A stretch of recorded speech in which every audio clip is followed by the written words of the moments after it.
Did you know the character Sister Sonic was gonna be, and we're quoting here, a flirtatious and sexy bounty hunter? In today's video, we're gonna separate fact from fiction with some new discoveries about the cancelled Sister Sonic RPG. We'll show new footage and behind-the-scenes info for Sonic Day, and finally reveal the plot of Sonic Chronicles 2. Fans have been wanting to hear it for 15 years, and we got it for them. Let's go through these cancelled games chronologically, starting with Sister Sonic. Back in 1991, Japanese studio Nihon Falcom released a game called Popful Mail for the PC-88 home computer. It was a side-scrolling action RPG starring a female bounty hunter named Mail. A few years later, rumors spread that Sega wanted to localize a Sega CD version of the game for America and replace Mail with Sonic's long-lost sister. They basically did the same thing with Puyo Puyo back then too. Sega was worried foreigners wouldn't buy it, so they rebranded it as Dr. Robotnik's Mean Bean Machine, just like how Nintendo turned Doki Doki Panic into Super Mario 2. Or at least that's how the story goes, but not a single screenshot has ever been seen. If you go looking for sources that Sister Sonic ever existed, the only citations are Electronic Gaming Monthly. More specifically, just a couple sentences in the magazine's gossip section, later called the Rumor Mill. The rumor was that Sister Sonic would be at an upcoming toy fair, but that never happened. In fact, it was never shown anywhere at all. EGM's gossip was unsighted, with no reference to press releases, dev quotes, or even anonymous sources. So we had to wonder, was Sister Sonic ever a real thing? Or just a rumor masquerading as fact for 30 years? We've exposed fake cancelled games in the past, and this looked like it was going to be another one. So we went looking through old Japanese magazines, and eventually we were able to find primary sources proving Sister Sonic did exist, but the rumors were only half true. In the November 1992 issue of Japanese magazine Beep Mega Drive, the director of Sega Falcom sits down for an interview and announces 5 games currently in development. One of them was Sister Sonic, which he says is further in development than any of their other games. And it's not just a reskin like Mean Bean Machine. Sister Sonic's gonna be a full-on remake, but she's not actually Sonic's sister. We're gonna quote him at length here. Keep in mind, Popful Mail was originally developed by Nihon Falcom, and Sega Falcom was a joint venture to bring Nihon's PC games to Sega consoles. Director Yano says, Sega Falcom does more than just port Nihon Falcom titles, but reinterprets Nihon Falcom hit series in its own Sega Falcom way. You could say we're cooking them up in a completely different form. I want to emphasize that Nihon's titles exhibit a different thought process and perspective on games. Among them is Sister Sonic, a remake of Popful Mail. This doesn't mean she's Sonic's actual sister, more like a female relative of the Sonic family. The reason for creating this new character and remaking Popful Mail is that it makes more sense for us to use Sonic, who's already popular all around the world. Sister Sonic is the game of our first 5 releases that we've made the most progress on so far. Further down the page it says, Sister Sonic is an action RPG based on Popful Mail, starring the first female Sonic character, Sister Sonic, as the main character. The protagonist being a bounty hunter hasn't changed, but Sister Sonic isn't a cute character like Mail. She's a more mature girl. Expect her to have a flirtatious and sexy charm. Of course, the story's been rewritten to fit the new characters. It has more action than the original, paired with the crisp animation and sound only possible on a CD-ROM. It'll release in Japan and overseas at nearly the same time with Japanese subtitles. So let's clear up some misinformation. We're specifically debunking Wikipedia here, but pretty much all the English language coverage of Sister Sonic makes the same claims, because they all pull from EGM's gossip. So first of all, Sister Sonic wasn't an American localization of Popful Mail. It was a remake releasing worldwide, including Japan. Second, like we said, Sister Sonic wasn't Sonic's sister. She was a sexy relative. And third, Sega wasn't trying to pass the game off as an original work. They were always upfront that it was building on top of Popful Mail's foundation. Actually, if they had tried to pass it off as an original game, it probably wouldn't have gotten cancelled. We bought this book from Japan. It says when Popful Mail fans heard their favorite game was getting transformed into Sonic, they started a mail-in campaign asking Sega to faithfully port Popful Mail to Sega CD. A vehement protest from fans, it says. They must have sent a ton of letters because Sega rolled over and did exactly that. Popful Mail for Sega CD released in Japan in 1994, and in America a year later. Even without Sonic, though, it was still a remake. Just look at the PC-88 original compared to the Sega CD version. It's virtually unrecognizable. Now that's all cleared up, you're probably wondering, would Sister Sonic have been any good? Probably yes, actually. US reviewers scored the Popful Mail remake at about 8 out of 10, and these days it pops up on a lot of Sega CD top 10 lists. It's kind of a cult classic and pretty pricey if you want to get a legit copy. In the 90s, it was praised for its visuals, cutscenes, music, which you're hearing now, and the voice acting was impressive for its time.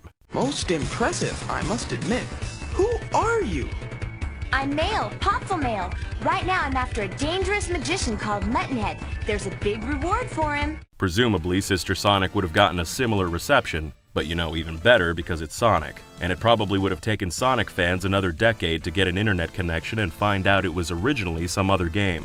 Sister Sonic could have been an interesting chapter in the canon, and the franchise's first RPG. But we'll never find out, because die-hard male fans got it cancelled.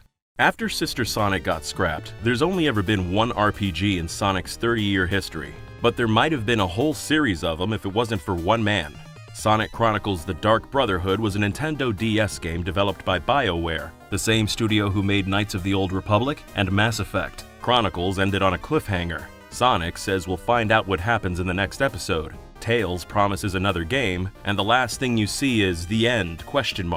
BioWare said they already had a precise idea what would happen in the sequel, but unfortunately it never got made. For the past 15 years, Sonic fans have been wondering how the story would have continued, so we talked to lead designer Miles Holmes to get some answers. And for some context, let's sum up the first game for folks who didn't play it or don't remember. Don't worry, we'll make it quick. So, thousands of years ago, there were two warring Echidna kingdoms, the Knuckles clan and the Nocturnus clan. They were bitter rivals fighting over territory and Chaos Emeralds, but fast forward to today and they're all extinct, except for one last Echidna called Knuckles. As the last of his bloodline, he spends his days in solitude guarding the Master Emerald. At the start of Chronicles 1, Knuckles gets kidnapped by some unknown warriors. After rescuing him, Sonic and friends find out those warriors were part of the Nocturnus tribe. One of them's a female called Shade. Seeing these ancient Echidnas blows Knuckles' mind, cause he thought he was the last surviving Echidna, but apparently no. The rest of the Nocturnus have been imprisoned in another dimension called the Twilight Cage for thousands of years. The mysterious god Argus locked them in there, and trapped a bunch of alien races from other planets in there too, though no one knows why. Shade's squad came to Earth to steal the Master Emerald and use its power to free the rest of her tribe. But later it turns out the Nocturnus' chief, a guy named Ix, has a secret evil plan. After the whole tribe's freed and back on Earth, Ix is gonna wage war to conquer the planet. This comes as a shock to Shade, who wants no part in a war of aggression, so she joins up with Team Sonic. Ix takes the Master Emerald and warps back to the Twilight Cage. Our heroes chase after him, yada yada yada, Super Sonic defeats Ix, and the rest of the Nocturnus are left to rot in the Twilight Cage. With their mission complete, Team Sonic heads home, but realize time had been flowing slower in the Twilight Dimension while they were gone. It felt like a few hours to them, but several years passed back on Earth, and Eggman's taken over the world since no one was there to stop him. And the game ends there, on a cliffhanger. And here's how it would have continued, straight from Sonic Chronicles lead designer Miles Holmes. Picking it up from the cliffhanger, they come back and it's now Eggman's world, right? So that's a little bit the Back to the Future 2 kind of vibe. We talked about like Skynet in Terminator 2. You know, when you get to see the future, when you get to see what Kyle Reese is from, it's like, but it's all Eggman stuff, you know? So in this case, it's Eggman is basically unchecked by Sonic, has been able to do what he's always wanted to do, right? Take over and remake the world in his image. So a lot of the population has been rounded up and they're prisoners or they're slaves or whatever. And you've got machines. Eggman's machines are, you know, this very dystopic kind of Terminator future. So part of that would have been the fun of being able to go to, you know, famous world landmarks and seeing them remade in this Eggman style. So, you know, like going to Paris and seeing like Eggman's gear all over the Eiffel Tower, or sort of watching down with a big eye or something like that. When Sonic and company return to Eggman's Earth, their ship crashes and everyone's scattered to the winds. So the player's following multiple parties and populating them in different locations. Always on the run, always fighting to see another day. Eventually, they get to the point where they're freeing populations from Eggman's captivity so they can build a multinational army to storm Eggman's base and restore world order. Just as they're about to do exactly that, Argus shows up.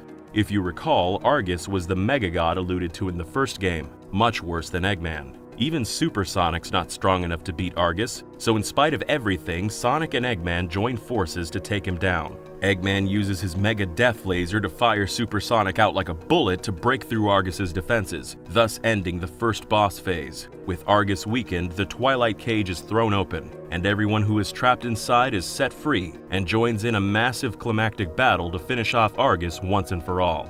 By the time everything wraps up, Knuckles is freed his fellow echidnas, along with everyone else in the cage, and together with Shade, now he's got the potential to continue his bloodline. Eggman runs off, yelling, "Until next time, Sonic!" And so, the status quo's back to normal. The end. Well, except for the final teaser. It was established in the first game that the Twilight Cage is a pocket dimension where the Nocturnus and other alien races are imprisoned, but you never know why. The truth would have been revealed in the sequel.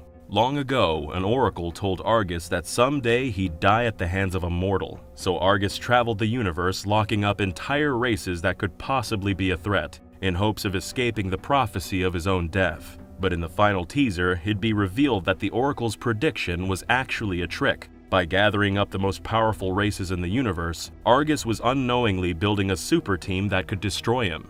It was basically a manipulation. So we're left with this notion of, okay, well, who's the oracle? Who's this trickster god that got him to do this in the first place?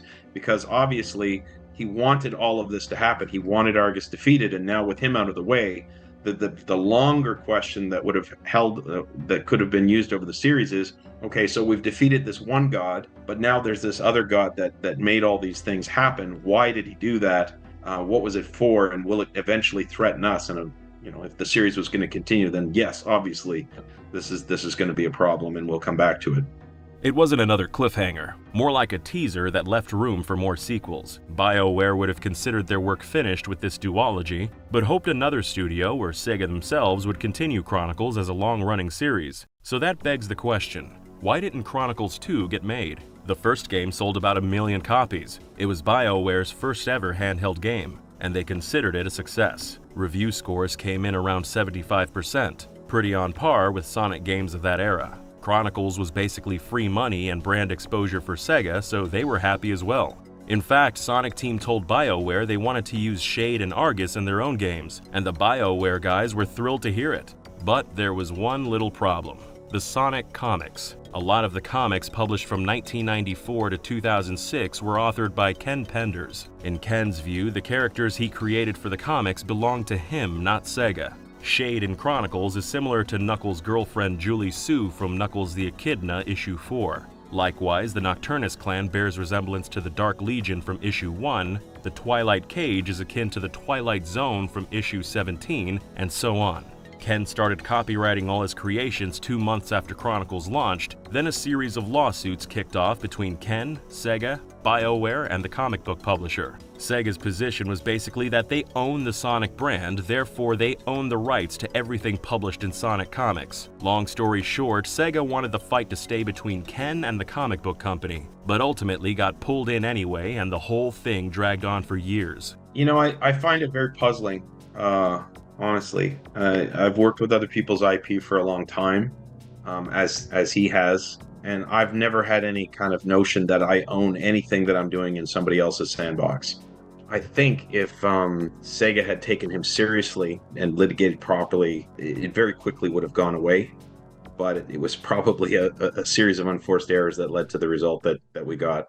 We reached out to Ken so he could give his side of the story. You can pause and read his full response if you like, because some of the legal details aren't otherwise findable online. But to sum it up, he sees himself as a small creator defending his work from billion-dollar corporations who want to take it for themselves. Those corporations owe him millions of bucks for using it in Sonic Chronicles, and their lawyers couldn't convince a judge that Ken was off his rocker. Maybe Sega feels they should own these characters, but they never had that in writing. More recently, Ken made some artwork for Sonic NFTs to establish stronger legal ownership over his characters, and Sega haven't tried to stop him. Maybe because they know they can't. They're priced at $100,000 each, in case you're curious. Ken says he's not an unreasonable man. If Sega ever wants to pay him for the rights to make Sonic Chronicles 2, he'll happily sit down at the negotiating table. Keep in mind, all that's Ken's words, not ours, and we gave this script to both Miles and Ken before publication to make sure we presented everything accurately and without bias.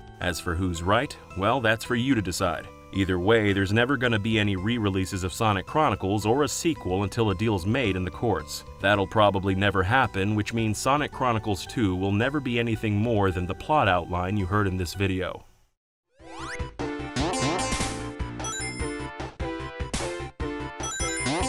Back in 2018, Sega was impressed with the successes of British developer Nitrome, so they invited them to come up with a Sonic game. Then they did.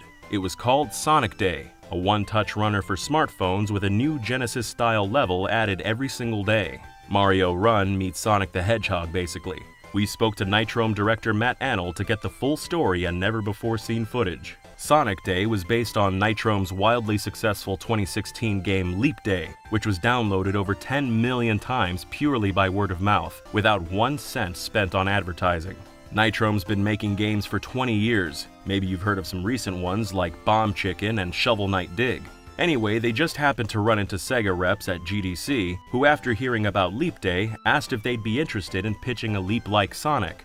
Over the next years, Sega tracked Leap Day's metrics, had Nitrome provide some mock-up screenshots, and eventually build the demo you're seeing now. Matt and a couple other guys whipped up one level in 6 weeks, but of course they would have had a lot more levels and a bigger team if it went into full production. The pitch went all the way up the chain from Sega of Europe to Sega of America to Sega Japan, but ultimately they passed on the project. Our general sort of answer seemed to be that they had a few projects and they could only do so many at once because someone had to kind of like look over them, and they just didn't think that it had as much potential as other things that they had going on.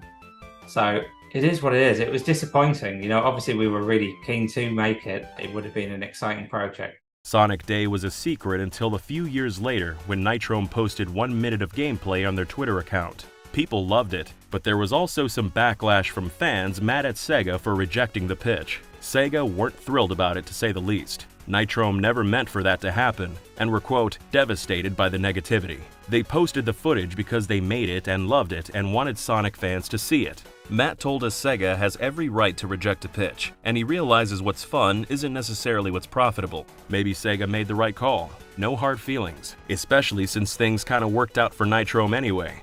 After Sega said no, Apple approached them about making a sequel to Leap Day called Super Leap Day. Apple paid to make it exclusive to Apple Arcade, and the sequel ended up making just as much money as the first game. Matt couldn't say how much because of his contract, but it's a lot. And they actually took some of the ideas they would have added to Sonic Day and put them in Super Leap Day instead.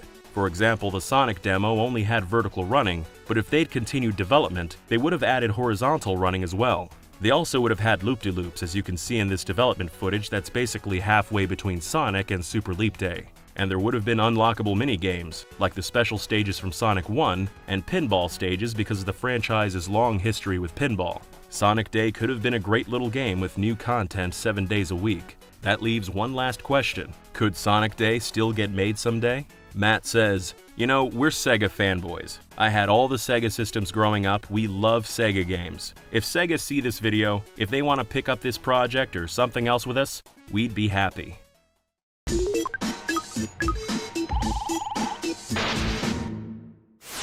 The release of Okami in 2005 was greeted with nigh universal acclaim, but it was only over time that its cult following would fully blossom. Semi-regular re-releases have kept memories of the game alive and helped introduce it to new audiences. It's understandable then that fan demand for an Okami 2 has endured. Capcom did attempt a sequel of its own on Nintendo DS, the less successful Okami Den, albeit without the involvement of the original's developers Clover Studio and its director Hideki Kamiya. It's partly for this reason that requests to see a quote-unquote true sequel continue, as enthusiasts entertain the prospect of a follow-up helmed by those responsible for the first game. In this video, I bring you the story of how such a project did once come close to finally happening.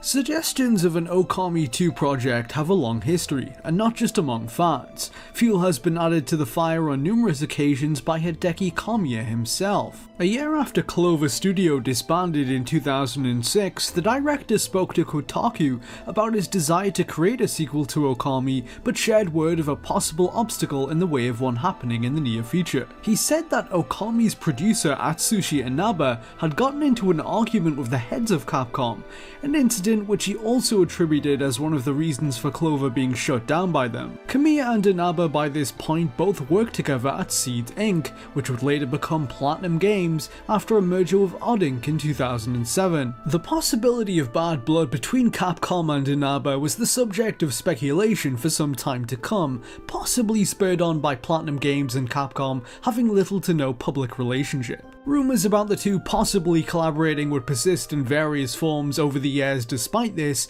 without anything meaningful materialising from them. Platinum found work elsewhere, finding a partner in Sega who published projects of theirs like Bayonetta and Vanquish. It wasn't until around a decade after the split between members of Platinum and Capcom that talks between the two parties reportedly started to resume. Speculation about possible preliminary discussions between members of Capcom and Platinum started to heat up back in 2015. At Gamescom in August of that year, Kamiya talked to Metro about the possibility of working with Capcom in the future. He said, "There's a sense that if there's ever a chance that we can not only work together, but help bring new life into maybe a Capcom title, or work on a Capcom partnership, I would very much welcome the opportunity." In that same interview, he noted that he was planning to meet with a certain Capcom producer. "After I return from Gamescom, I'm meeting up with Jun Takeuchi at Capcom, and we're gonna talk about what's been going on, and this is long overdue." It's unknown if this meeting had any place in reinvigorating relations between Capcom and Platinum, but it was not long after this that representatives of the two companies are said to have begun meeting in late 2015. In what might also be connected to these events, Kamiya happened to issue a poll on Twitter in November 2015, asking fans which Capcom project they would like to see him tackle. The two options listed were for either a sequel to Okami or Devil May Cry. According to sources linked to the two companies, discussions between Capcom and Platinum were being spearheaded primarily by Tatsuya Minami, the founder and then president of Platinum Games. Over the years, he had developed a reputation in the industry for his keen ability to cut deals with large publishers. He has been credited with arranging partnerships with Nintendo, Activision, Square Enix, and Microsoft. As the prolific studio continued piling on more work, he now had Capcom on his sights for a potential collaboration. Employees from the publishers say this interest was reciprocated by Capcom, who had been privately expressing an interest in reviving some of their classic IPs. Now the possibility arose that Platinum Games could be responsible for developing one of those revivals. Sources associated with the two entities say that the talks were amicable, but Capcom had its share of reservations about working with Platinum, chief among which were cost related. It was estimated by Capcom's people that outsourcing a major project to Platinum would cost significantly more than it would to develop it internally. They also had concerns about the management of Platinum and their ability to rein in their directorial talent to keep projects on schedule and within budget. On the other hand, Capcom had plenty of positives they were weighing up about the studio as well. Hiring Platinum Games for a big budget resurrection of a beloved IP would be an easy way to score a healthy dose of goodwill from fans. Another important factor that was apparently influencing Capcom's decision was Platinum's experience with Unreal Engine 4. Born out of a partnership with Epic Games Japan, Capcom had been licensing UE4 to develop one of the biggest games in their lineup at the time, Street Fighter V. Impressed with its capabilities and having secured a licensing arrangement, they were now interested in building future titles in this engine and were looking for teams with the know-how to use it. It just so happened that Platinum Games was in the middle of developing an Unreal Engine 4 game of their own, Scalebound. Over time, it seems that Platinum was able to put some of Capcom's doubts to rest. Several workers privy to the discussions say that by early 2016, talks had progressed to the two parties discussing specific properties they could potentially work on. One was intended to be selected, and a project would enter pre-production at an undecided point in the near future at Platinum. Sources indicate that two of the series they had narrowed it down to were Okami and Beautiful Joe. However, out of these two, Capcom reportedly favoured Okami. Although there was some enthusiasm for Beautiful Joe making a return among some Platinum staff, Capcom's higher-ups were apparently concerned about the property's commercial viability. The original games were modestly successful back in the 2000s, even spawning an anime adaptation, but Capcom had done little to maintain awareness of Beautiful Joe post-2005. Aside from a port to the PS2, the first game had never been re-released, and it had been over 10 years since the last game in the series, Beautiful Joe Double Trouble. Conversely, Okami had enjoyed numerous reissues on the Wii and PS3, granting the IP greater mindshare in the long term. As negotiations continued, and Okami 2, a proposed true successor to the cult classic, became the frontrunner. The long-running gulf between Capcom and Platinum was closing, as preliminary plans were on the table. Before any kind of development could begin, however, a potential deal was put into jeopardy by events surrounding Platinum Games CEO Tatsuya Minami. Several sources connected to the two companies claimed that a rift was forming between Minami and the rest of his own studio. Minami had reportedly been at odds with other senior members of Platinum over his management of the company. Allegations regarding the nature of their disagreements are wide-ranging in their severity. Some say that Minami's lack of communication with members of the studio had alienated him. Other former employees allege that important financial matters too were being kept from Platinum's board by Minami. These rumours about possible issues with his management of the company began spreading in early 2016. Then, on April 21st, 2016, the news emerged that Tatsuya Minami was stepping down from his role at Platinum Games for unspecified reasons. He had quietly departed from the company in March. Sources inside Platinum at the time claimed that Minami was ousted from the company by board members as an outcome of his ongoing disagreements with them. Before long, these events would lead to their potential project with Capcom coming undone prematurely. Hearing word of turmoil at Platinum, Capcom's management took action, scrapping plans to move forward with a new Okami. A risk-averse Capcom had already been cautious in their approach to the possible collaboration, and their chief point of contact at Platinum abruptly leaving was enough for them to put a stop to it. A project heavily requested for over 10 years was over before it could begin. Tatsuya Minami stepped back from the games industry, and Platinum Games continued work on other projects. Sources at Capcom suggest that the company still enjoys a friendly relationship with Platinum, and despite this setback, a partnership with them is not beyond the realm of possibility. In March 2018, Hideki Kamiya was pictured at Capcom playing a build of Okami HD on Nintendo Switch prior to its announcement. For a superhero of his popularity, video games based around DC Comics character The Flash have been notably few in number throughout its history. After making his game debut in 1993 on the Sega Master System, his representation in video games declined sharply, with only a couple of exceptions like a Game Boy Advance beat-em-up by WayForward in 2006. Following that game's release, the rights to use the property in video games went up for sale. It would end up being Brash Entertainment, an up-and-coming new publisher that would seize this opportunity, set on making fans the Flash video game that they had been longing for. Brash was a company founded in 2007 with the goal of creating games using well-known movie, television, and comics licenses. Their intention was to produce projects that could hold their own against some of the most critically acclaimed games in the industry. These were supposed to be high-quality experiences that would rebuild consumer trust in tie-in games. To achieve this goal, Brash's people began scouting the developers that they thought would be best suited to their ever-expanding catalogue of IPs. For The Flash, they approached Bottle Rocket Entertainment. This was a developer that largely consisted of former Sony San Diego employees who had worked on cult PS2 action-adventure title The Mark of Kree.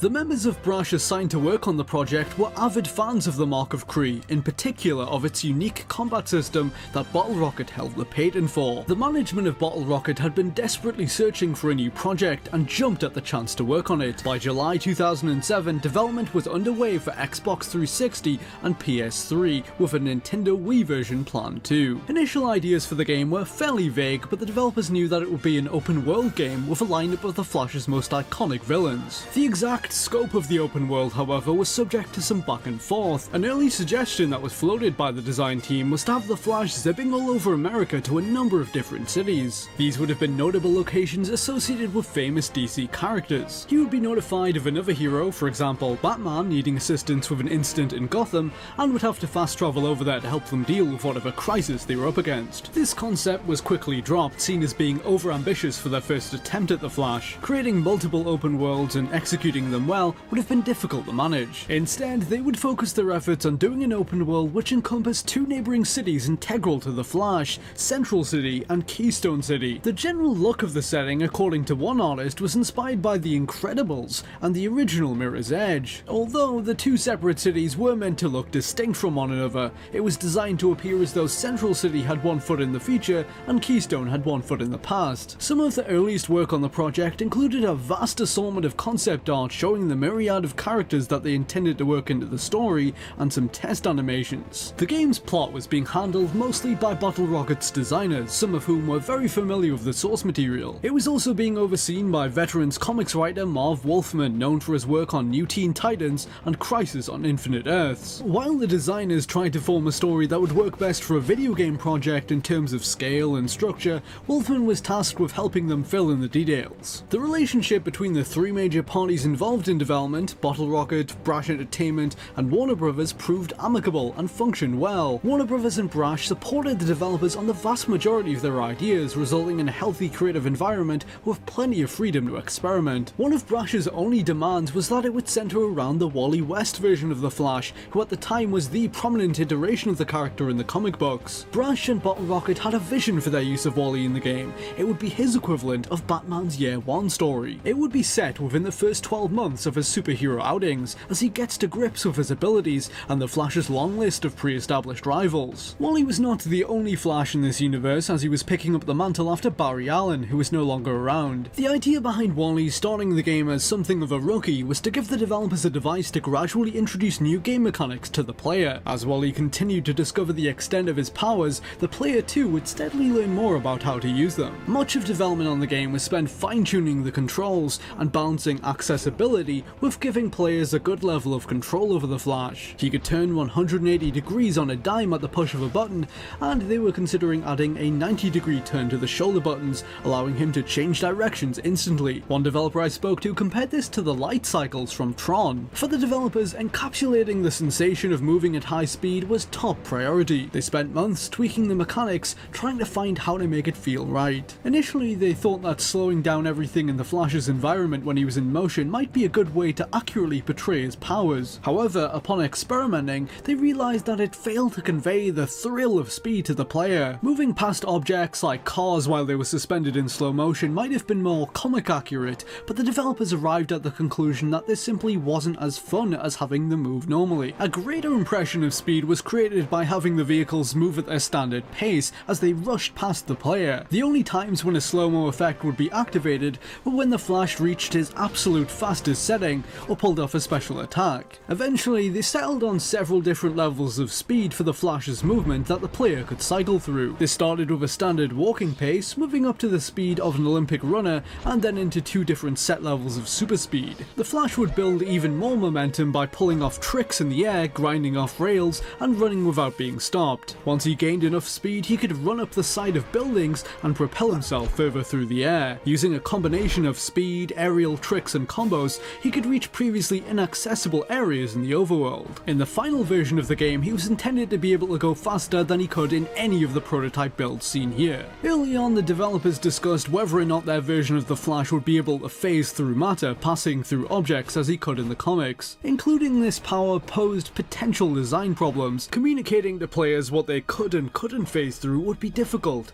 and allowing them to do it with anything in the environment just wouldn't be technically possible. Rather than frustrate the expectations of the player or confuse them, the ability was dropped, and they came up with an alternative. As the player approached high speed, rather than vibrating through obstacles, they would increasingly gain more mass and be able to plow through them with tremendous force. In its prototypes, the game was using a combat system that was very similar to the one invented by Bottle Rocket staff in The Mark of Kree, but with the added twist of the character's superhuman abilities. You would see button prompts floating above enemies, and would then have to tap the corresponding buttons to zip towards them instantly and launch into an attack. A lot of the combat would have been focused on crowd control and negotiating combo moves. There would have been a myriad of different combos you could perform, and it was all about quickly managing which enemy took which part of the combo as you built it up and the blows became more powerful. Landing attacks successfully would fill up a speed force meter on the HUD, granting you access to superpowered special moves. The Flash could run in a circle to create tornadoes, or move so fast that he would generate speed ghosts, mirages of himself that would distract enemies. He would even be able to access the Flash's trademark infinite mass punch. The structure of Bottle Rocket's Flash game worked as followed. The player had access to a map covering both Keystone and Central City, which they could travel between fairly quickly. Objectives would be broadcast to the Flash via a police radio headset implemented into his suit, courtesy of an ally of his monitoring the city. These would be added to his map and would either be obligatory missions needed to advance the story, or side quests that would regularly emerge. Completing these side events was totally optional, but the player was encouraged to complete them by an in-game morality/XP system called the Hero Rating. Essentially, you would gain points towards your hero rating from finishing quests, and this would help you unearth clues, unlocking more story missions and other content. There would have been a wide variety of different optional scenarios for you to interact with. 1 minute Flash could be stopping a carjacking or a bank robbery, the next he could be catching someone falling off a building or saving them from a traffic accident. The catch was that while you weren't forced to do all of these levels, each one of them had a time limit within which you could do them. This was intended to be a subversion of the timed mission mechanic introduced by Dead Rising in 2006. By design, Dead Rising made it somewhat difficult for players to complete all of its timed scenarios before they would expire. You would have to manage your time carefully to decide which to complete and in what order, a frantic twist to create a sense of tension. With the Flash on the other hand, Bottle Rocket had a character that was logically fast enough to complete multiple objectives like those in a very short space of time. Although you would have a timer for each event, these timers would actually slow down based upon the speed at which Wally was travelling. Finishing these or neglecting them would have far-reaching consequences that would become evident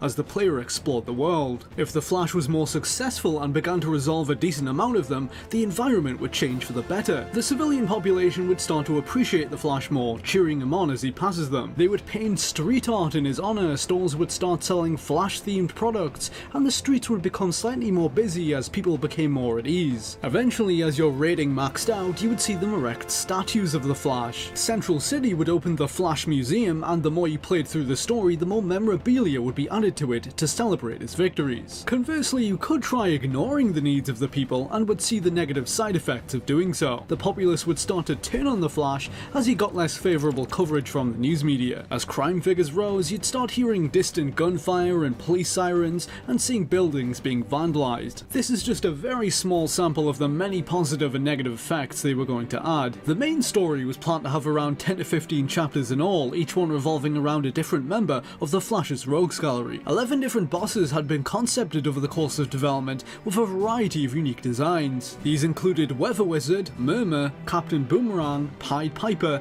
The Top, and Mirror Master. Captain Cold was intended as one of the earliest foes you would encounter. After robbing a bank, he attempts to flee using his getaway van. The player would need to keep up with him as he shot at you and coated the roads in ice in an effort to stop you. To beat him, you'd need to ram into him enough to make him crash. After that, he would use a device to generate an ice shield to protect himself. While fending off his henchmen, you would have to break holes in his defense enough to reach him with your attacks. Top Hit was another fight that they had mapped out, which would have been set in a construction site and would have been one of the largest bosses in the game. Flash would have to zip about avoiding his attacks and making use of the construction equipment around him. He would need to dump concrete on top of him and wait for it to harden before unleashing a special air attack to smash it and weaken him. Some of the other bosses involved less direct confrontations and were more about thwarting their evil plans over simply providing a beatdown. The Trickster, for example, would have dispatched a number of remote control cars with explosives attached to them around the cities. The Flash would have to travel around the map disarming them before they could reach their targets. Eventually, he would obtain enough data from the devices to track the Trickster's location and apprehend him. A version of the shadowy Project Cadmus group from the comics was also set to have a background role in the story. In this appearance, they would have been an evil organization intent on opposing metahumans, in particular the Flash. At one point in the story, they would have captured the original Flash, Jay Garrick, imprisoning him and stealing his blood for their experiments. They would have used it to genetically engineer their foot soldiers to create new enemies for the Flash known as Speed Demons. He would occasionally run into these around the open world, groups of armed soldiers capable of super speed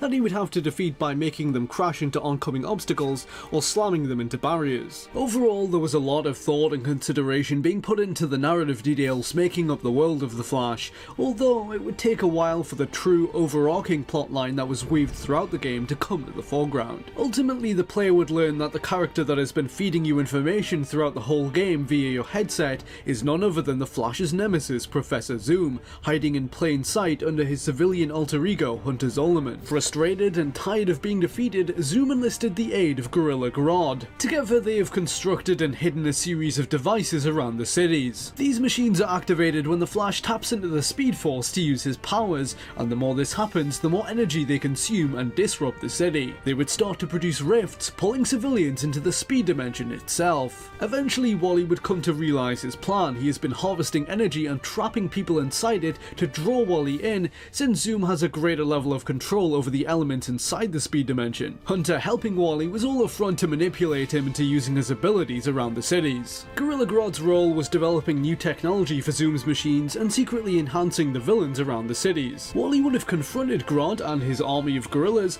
who were attempting to stage a breakout at Iron Heights prison. A huge brawl between them ensues, eventually ending in Grodd's defeat. As the finale continues, the Flash travels into the speed dimension to face Professor Zoom, liberate the civilians, and put a stop to his plan against the odds. This was about as far as writing on the story had gotten, although Marv Wolfman was still expected to make alterations as they moved forward. Outside of the single player, the team also had planned an online multiplayer mode. This would have pitted up to 4 players against one another in a superpowered race to the finish. You would have been able to choose from a wide selection of enhanced and superhuman individuals, including a Cadmus Speed Demon, the Soviet agent Christina from the Blue Trinity group, Barry Allen, Jay Garrick, John Fox, Max Mercury, The Rival, Impulse, Kid Flash, Jesse Quick, Johnny Quick, XS, Black Flash, and lastly Professor Zoom / Reverse Flash. They also wanted to find a way to make Superman playable in this mode, which would have been a possibility since Brash did own the rights to use him in video games. The Flash video game was in development for just over a year. It was given the working title of The Flash, the Fastest Man Alive, and was on schedule to launch at the end of 2009. Around 30 staff members at Bottle Rocket Entertainment worked on it. At the time, they had the vast majority of the city landscape up and running and were starting to build models for their proposed boss battles, like Mirror Master. The narrative elements were yet to be finalised and no voice actors were ever cast, although the team did have an idea of who they wanted to play Wally West, actor Ryan Reynolds. Work on the title had progressed well as the company comfortably met each deadline given to them. The game's eventual collapse was an unfortunate casualty of huge mistakes made by their publisher Brash Entertainment,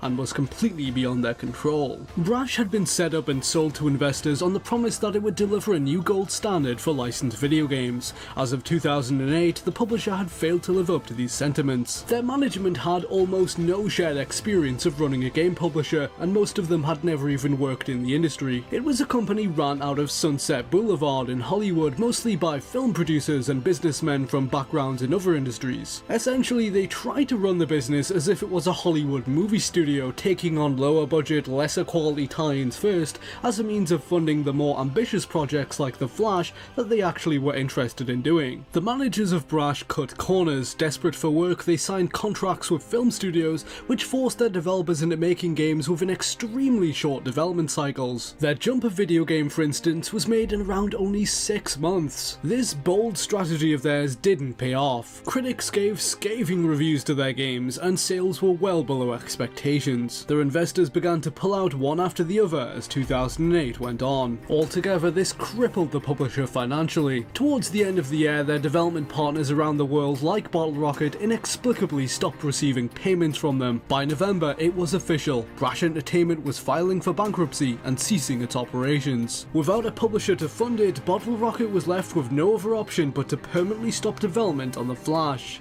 Bottle Rocket was able to survive into 2009 working with Namco on a reboot of Splatterhouse. However, a tense creative conflict between the two parties led to its demise. Namco, looking for developers who would challenge them less, pulled the project away from them and changed it drastically. Without new work, Bottle Rocket Entertainment was forced to close its doors in September 2009. Today, The Flash, the Fastest Man Alive, survives only in the private collections of former developers. Many of them have held onto and preserved a vast amount of assets from the project, and it stands as a testament to how passionately many of them felt about it.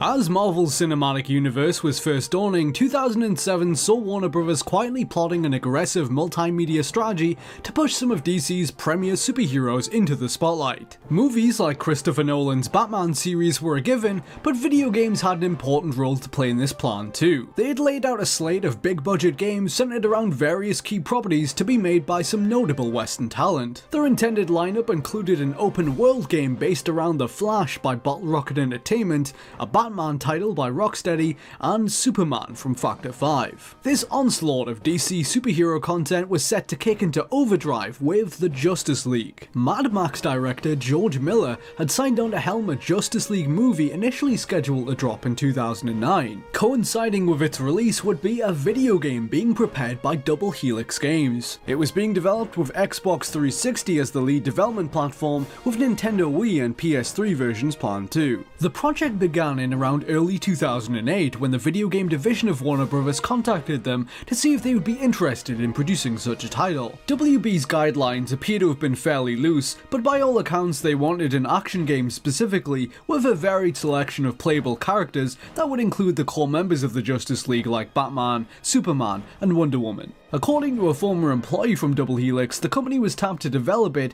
due to their people having experience in making similar licensed games. Double Helix was formed in 2007 out of a merger between Shiny Entertainment and The Collective Inc. Prior to the merger, The Collective had been subject to mass layoffs when their Dirty Harry video game was cancelled after years in development. This meant most of the developers that made up Double Helix after the two merged originated from Shiny Entertainment, since The Collective had just been downsized so considerably. One of Shiny's last projects before the transition was 2005's The Matrix: Path of Neo, a third-person action game that recreated the events of the Matrix films. It had garnered a somewhat decent critical reception, and as it would turn out, admiration from those in charge at Warner Bros. Interactive Entertainment. This led them towards approaching the newly formed Double Helix, who accepted the job before long. Their first move was to make a series of prototypes to establish a few basic mechanics in search of a style of gameplay well suited to a Justice League video game. In their first playable demo, they landed on something not far from what the game would eventually grow into. The scenario put the player in control of Batman in a Gotham City back alley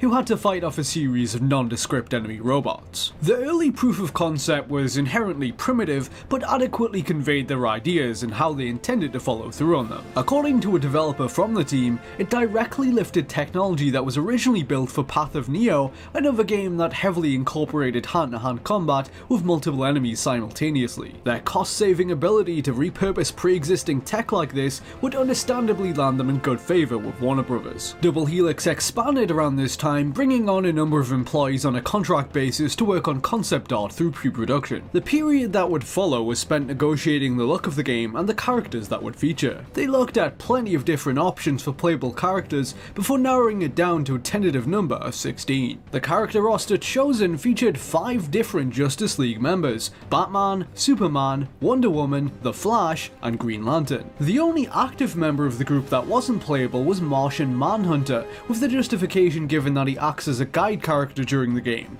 monitoring the other characters from a distance and updating them on their objectives throughout the story. The sunstone is spreading. Destroy it quickly. Players would have also been able to unlock villains corresponding to the different franchises being represented, such as Bane from Batman or Green Lantern's Sinestro. Digging a bit deeper into DC history, they added a few more for good measure, like the Arthurian sorceress Morgan Le Fay, Lady Shiva, and a female version of Eclipso. The game had 2 modes, a story mode and a versus suite, both using the same gameplay, that of a fairly straightforward arena brawler game that was big on environmental destruction. Players would beat up opponents using fighting game style light, heavy, and grapple attacks, and could use a tag team mechanic to switch out their character for another on the fly. At the start of each session, players would select 2 characters to cycle between mid-game. In the story mode, you would choose between the aforementioned 5 playable Justice League members, each with their own unique attributes, offering different advantages for players to weigh up. The Flash's trademark speed allowed him to move so fast that enemies would slow down around him, or Green Lantern could generate a protective shield, for instance. These buff effects could then be shared between the different heroes as you alternated between them. Occasionally, your choice of characters would influence the in-game dialogue, which was was going to be fully voice acted. The story mode acted as a tour around various iconic DC Universe locales such as Gotham City,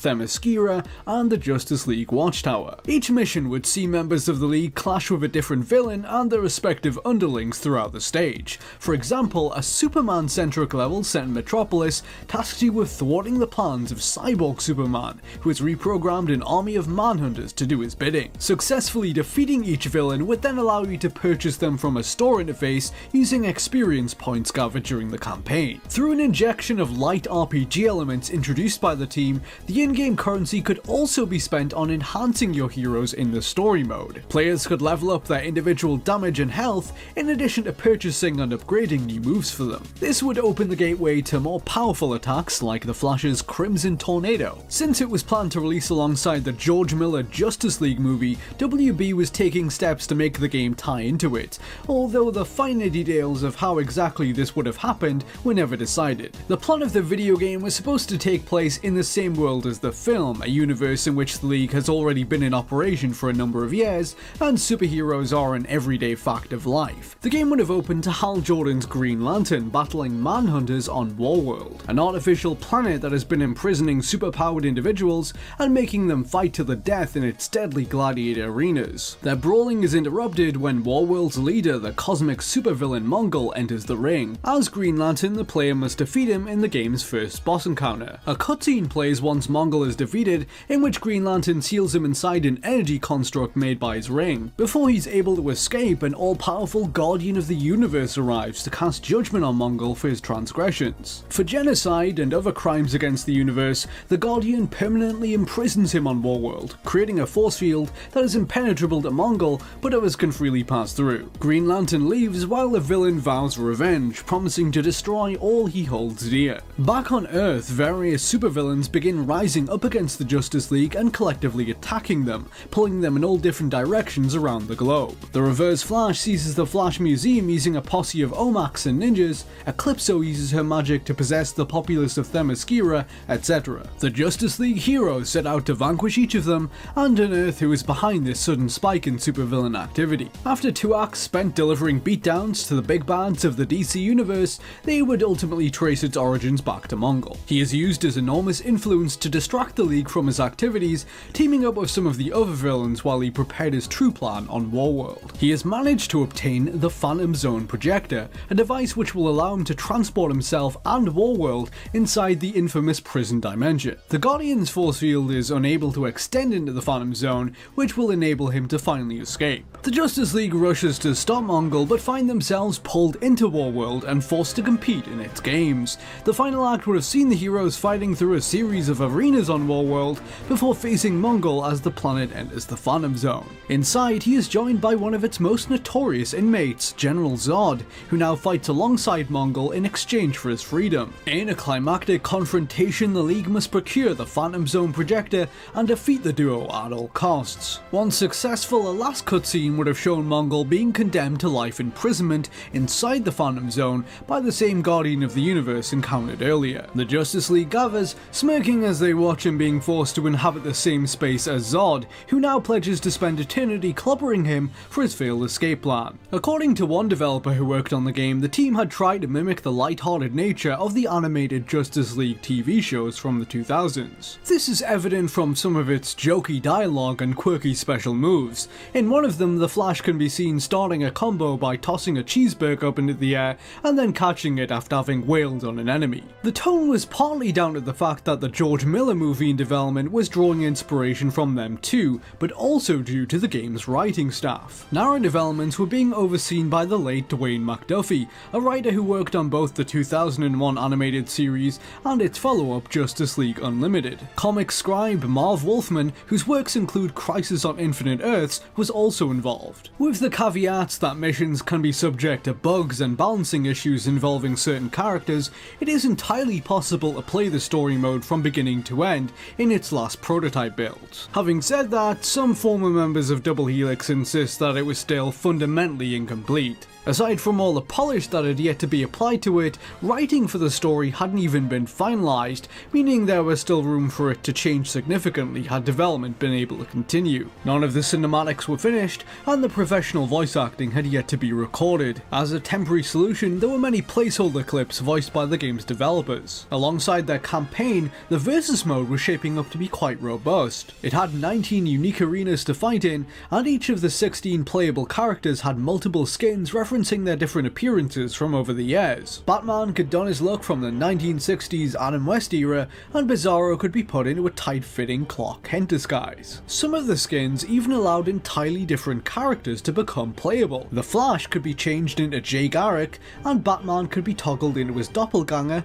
Bat-Zorro. Double Helix had developed all of this in little over a year. They had once expected the game to release sometime in 2009, but changing circumstances at Warner Bros. Kept pushing it back. Justice League Mortal, the George Miller film in development at the time, was beset by issues, lingering in pre-production. Estimated production costs for making it in Australia ballooned to highs Warner Bros. Deemed unacceptable. The studio entered negotiations with the Australian government to introduce new legislation through which they would be subject to increased tax relief. In other words, they hoped to receive a sizable injection of cash for shooting the film in Australia. These incentives would have made the hefty price of producing it there easier for WB to swallow, but the government was not able to make it happen quick enough to their liking. Warner Bros. Decided to uproot their base in Australia and relocated the sets to Canada, where they hoped to begin production soon. In actuality, this only served to push the proposed start of production even further into the future, and did little to reduce expenditure. Had it gone forward, its production budget would have been around $300 million,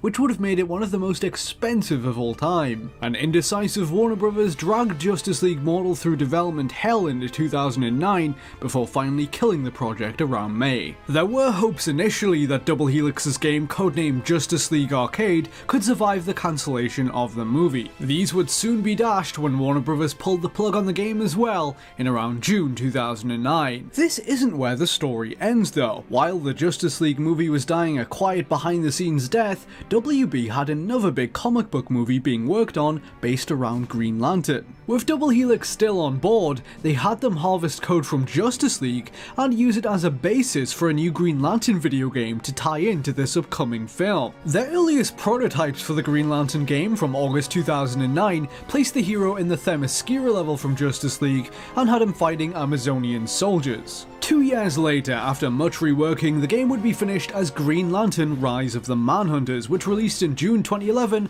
alongside the movie starring Ryan Reynolds as the title character. Upon examination, the game bears a number of distinct similarities to the scrap Justice League title. Its progression system functions essentially the same as Justice League's, allowing you to buy new attacks and upgrades via a store found in the menus. The story mode can be played with one other person in local co-op, again as you could in Justice League. Green Lantern's beat-em-up style combat in general isn't terribly far removed from the console game. It features a number of noticeably similar mechanics to that of its forerunner. Its evade move in particular functions identically. Despite being clearly based off parts of it, Rise of the Manhunters is much more heavily scripted. It also features less content. The versus multiplayer of Justice League never made a return, nor did its wealth of different playable characters and alternative costumes. Double Helix's Justice League project may not have ever been finished, but efforts to preserve what was made have since been successful. Video game preservationist Andrew Bowman secured builds of the game in 2015, dated only a few weeks before it was officially cancelled. Double Helix Games later went on to produce such titles as the 2013 Killer Instinct reboot. The company was acquired by Amazon in February 2014. Junction Point was a game studio founded by designer and director Warren Spector of Deus Ex and Thief fame. The company, a subsidiary of Disney, was only ever able to release 2 games, Epic Mickey and its sequel. However, its short history was filled with projects and ideas that never amounted to anything. Project Goliath was one of these, a highly ambitious pitch for a new IP. The tale behind Goliath is personal, one about a small team of developers who let their imaginations run wild in search of the next great action-adventure video game. My guide through the twists and turns of its unusual lifespan was Alexander Ron, a game designer based in New York City. His experience with Project Goliath began in 2010 during his sophomore year at the Savannah College for Art and Design. There's definitely like a lot of sort of hurdles that you have to cross. Game design is not an entry-level position. It's very difficult to get in as a game designer to start out. So I found out that through our school that we could actually go to E3 as students and go for free. So of course I was like, absolutely. I go there. And I went with a group of fellow students, and, you know, we had a group, we would go around, we'd play a couple games, we had some fun, and we decided to take a tour of LA. You know, we went on the subway, we traveled around, and we started talking about some of the games that we saw. Particularly Limbo was one of the big games that was at the event that we were really excited for. And we were having a big discussion about Limbo, and we noticed there's this guy kind of sitting, and like you could kind of tell he was like listening in on us, and he kind of just jumps into the conversation, and he's just like, you know, I thought Limbo was pretty cool too. We're just like, you know, whatever, this guy seems all right. So we just started talking. We started cracking jokes, and he seemed to really like us, and we kind of absorbed him into our group. This individual would turn out to be game industry veteran Clay Hoffman, Junction Point senior environment artist. He had previously worked at Ion Storm on games like Deus Ex and Thief Deadly Shadows. Their newfound connection to Hoffman presented Alex and his friends with unprecedented access, allowing them to mingle with known members of the industry. At E3, they were introduced by him to a number of other Junction Point staff, namely Warren Spector, who was there to present Epic Mickey. It wasn't until E3 was over, however, that the students would inch closer towards the possibility of working directly with Junction Point. Hoffman kept in touch with them once the event was over, and about a month later, on July 7th, 2010, he reached out to them with an opportunity. He told them that with Junction Point on the verge of completing Epic Mickey, the chance would soon present itself for developers to pitch new projects to the company's management and Disney's approval board. Clay Hoffman wanted to be at the forefront of the next pitching season, putting forward his idea for a new IP. He wanted to work alongside the students in his free time to develop the concept and eventually submit a proposal. If the game was greenlit, he promised to bring them in to work on the project at Junction Point in an official capacity. So we went ahead and decided, you know, hey, let's do this. Let's see where we can go. If it fails, I get a notch on my resume, which would be like fantastic. If it goes somewhere, that would be quite splendid. Hoffman's initial ideas for the project were quite vague and in need of further development, but essentially revolved around a large gorilla character acting as a protector of young children. He was really fixated on the idea of just having a gorilla almost like take up the role of a stork, basically delivering children and babies to different houses, and it would almost be like a stealth game. That was the very original genesis of the project. As the project's ideas were expanded upon by the team, they found themselves drawing inspiration from some of their favorite 3D platformers from around that period. We were really big on Jak and Daxter and Ratchet and Clank, and this was at the time Epic Mickey was out, so we were pretty sure that Junction Point would be very comfortable with a 3D platformer. And sad to say, this was kind of when the 3D platformer genre was sort of petering off. Aside from Epic Mickey and maybe a couple of the Ratchet and Clank games, there really wasn't too much around in terms of just like a 3D platformer, and we really wanted to explore sort of that nostalgic feeling. So we decided to give the gorilla sort of a sidekick and create an entirely different story. The gorilla's sidekick originally was going to be a boy named Kyvin, but that would soon change. The developers decided that the sidekick being a young girl would be more interesting, and more appropriate given one of the project's key inspirations was the original Mighty Joe Young. Released in 1949, Mighty Joe Young was a movie about a gorilla named Joe who was raised by a girl called Jill. Joe eventually grows to an enormous size, but the two remain friends and look out for one another. While Joe makes use of his brute strength to protect Jill, she uses her wit and cunning to save him from the perils of captivity. The dynamic between the two characters helped inspire the relationship at the heart of Goliath. The two protagonists in Goliath were Tarek the gorilla and Kai, his human counterpart. Their differences were considerable, but throughout the story they would develop an understanding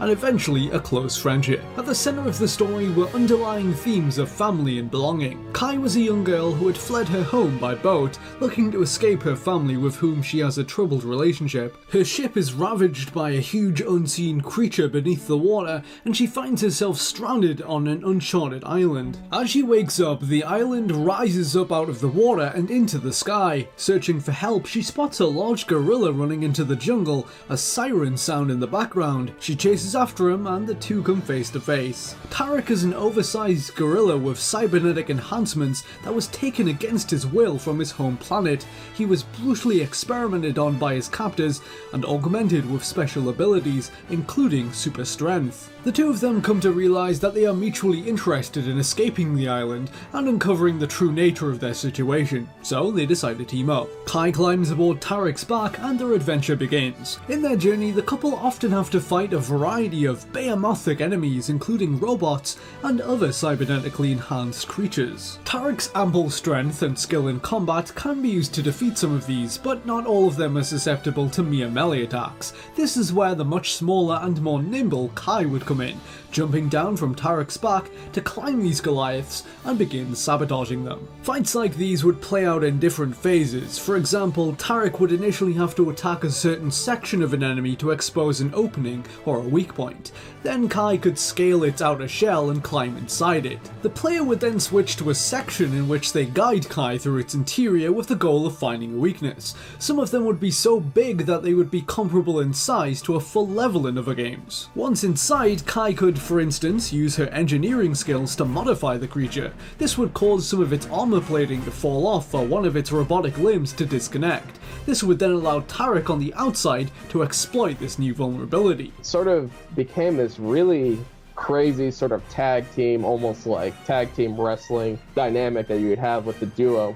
Honestly, it was kind of an interesting concept. I really don't think I've seen anyone sort of do that. Their various abilities would have also been used to solve puzzles in the environment. Tarek would have been able to lift heavy objects or destroy barriers to clear the way, and Kai could call upon her arsenal of high-tech gadgetry. She would have been equipped with an item known as the Super Tool, a futuristic Swiss Army knife of sorts. The Super Tool would have had a plethora of different functions. Kai could hack robots to make them fight on her behalf, similar to the paint capture mechanic from Epic Mickey. It could even shoot rods of energy into walls, making rungs that would allow Tarek to climb up walls. Both Kai's tech and Tarek's cybernetic augmentations could be enhanced as the game went on by collecting modules found in the environment. Kai could then use them to engineer upgrades, enabling access to new weapons and abilities. The codename Goliath was chosen because the developers felt that it captured the sense of scale they wanted players to experience as they controlled Kai. The world around them was planned to be enormous and populated with creatures of increasingly intimidating size. Eventually, the two of them would even come across gigantic turtle creatures with entire cities on their backs for them to explore. Again, we wanted to go a bit riskier because we had Clay Hoffman sort of vouching us, and again, you are given this opportunity that's so grand, you might as well go big or go home. Another one of the project's big inspirations was Shadow of the Colossus, a game which was praised for its ambitious scope and presentation of large-scale environments and creatures. As an enthusiast of the game, Clay Hoffman demanded other members of the team play it to get an idea for what Goliath was aiming for. Like Shadow of the Colossus, Goliath was intended to be an intimate emotional story. The game was set to be full of action, but the developers were adamant about it being character driven and thematically interesting. As it progressed, players would have learned more about the origins of the creatures inhabiting the game's setting. It would have been revealed that they were handpicked from various planets throughout the galaxy by a twisted alien villain. The antagonist's experiments on them were an attempt to amass an army of technologically enhanced creatures and use them to do his bidding. His plans were fairly straightforward, but the developers wanted to create an element of sympathy for their villain. He was supposed to be the last of his race, seeking revenge against the galactic forces responsible for the eradication of his kind, and as we would later find out, his family. One way or another, Kai would need to take him down, but would have wrestled with the option of killing him, feeling sympathy for his tragic circumstances. How the story would have played out in the end was never decided. This was, after all, an early pitch and very far from finalized. Among the platforms considered were Nintendo Wii, PS3, and Xbox 360, although no gameplay prototypes were ever made. The developers worked on the project in their spare time, awaiting their chance to submit a pitch to Disney and hopefully work on it as the media giant's next big video game IP. But once Epic Mickey was released, the situation at Junction Point was rapidly in flux. That's when things got a little ugly. there was a lot of tension that Clay Hoffman told me about in the company. I'm not going to go into too many details, but he said it just got a little rough. Warren Spector, believe it or not, is a huge Mickey Mouse fan. His dream game was to make a Mickey game. And the fact that it wasn't as well received as a lot of people had intended, it had a lot of hype to it. I can't even imagine how he felt. That must have been very rough. Regardless of the criticisms leveled at various aspects of Epic Mickey, none of the negativity stopped the game from being successful. It ended up being one of Disney's best-selling games of that year, despite releasing on only one system. Looking to improve upon the first game and continue its story, Junction Point's management decided to pursue a sequel. With the first game performing well, Disney was more than willing to greenlight it. This meant that plans for the Goliath team to pitch their game would have to be put on hold. And so we decided to sort of hold off for a little bit and potentially see if maybe we can pitch it later, maybe near the end of development. In the background of Epic Mickey 2, work on the pitch quietly marched on at a steady pace. Clay Hoffman, despite a hectic schedule working full-time at Junction Point, didn't give up on it. He would still meet with his fellow team members, investing his free time to continue expanding upon it. In November 2012, Epic Mickey 2 launched on multiple platforms around the world, although it was far from the success that its developers were hoping for. Reviews for the title were mixed. Overall, its reception ended up being more tepid than that of the predecessor they had once hoped to outdo. Subsequently, sales numbers for the game were dire. According to the LA Times, it sold only 270,000 copies in North America during its first month on the market, less than a quarter of the first game's performance within that same period of time. Junction Point suddenly found itself in serious trouble. Attempts were made in its last weeks to save the company, including a pitch for a Donald Duck game. Disney was ultimately unable to overlook the failure of Epic Mickey 2 The Power of Two and shut the studio down in January 2013. The winds of change swept through the publisher that month as they also announced the existence of their next major undertaking, Disney Infinity. It kind of was terrible for us because this was events that were completely out of our control. And that's the thing, you gotta realize in the game industry, you have so much stuff that can go wrong, especially when you're trying to get a new IP launched. As Junction Point fell, Goliath's prospects were looking grim. Whatever its fate though, the team could at least take some comfort in having a strong addition to their portfolios and being able to tell future job interviewers about this valuable experience. Unfortunately for them, however, even this consolation was scuppered when a betrayal of trust came from someone close. An artist on the team who had produced concepts for the potential game submitted some of this work to a prestigious art competition at the Savannah College of Art and Design. After going through a review process, the artwork was flagged up by college staff for plagiarism. It was pretty much a punch to the gut for me because I tried to defend this person.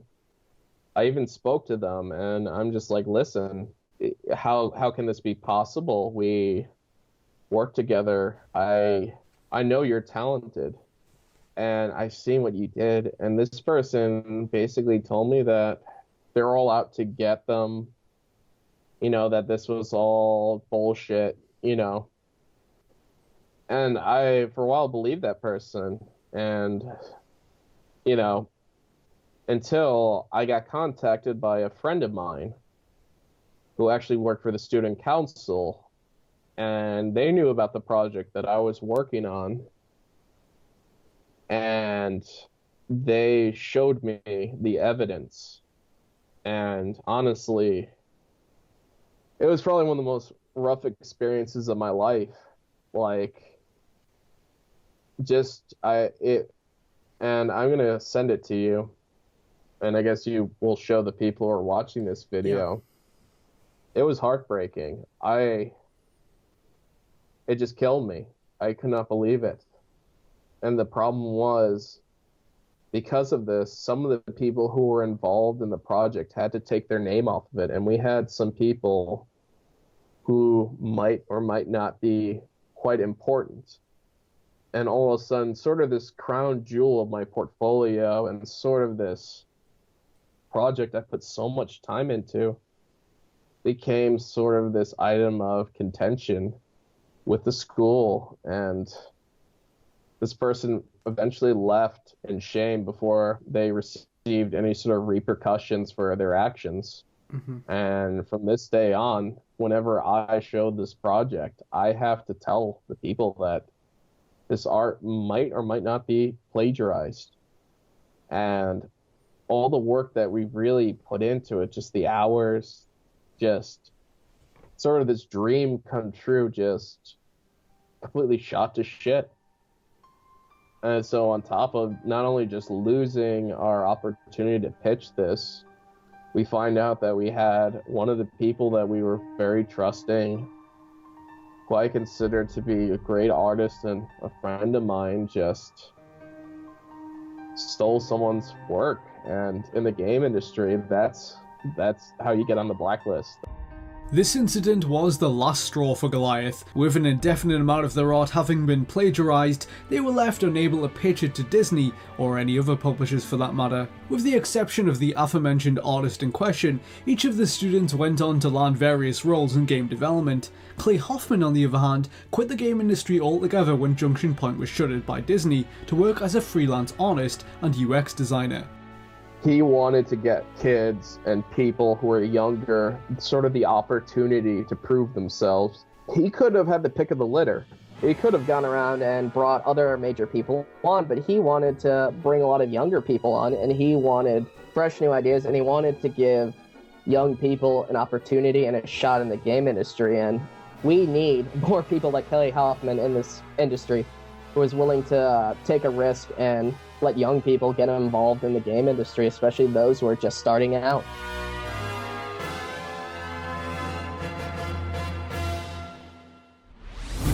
Dirty Harry was a third-person action game which was being based around the classic film license of the same name. After being talked up for some time by its publisher Warner Bros. Interactive Entertainment, the game faded from the spotlight, never to be seen again. Years later, I worked to uncover the tale behind its demise and to understand more about this infamous license project gone awry.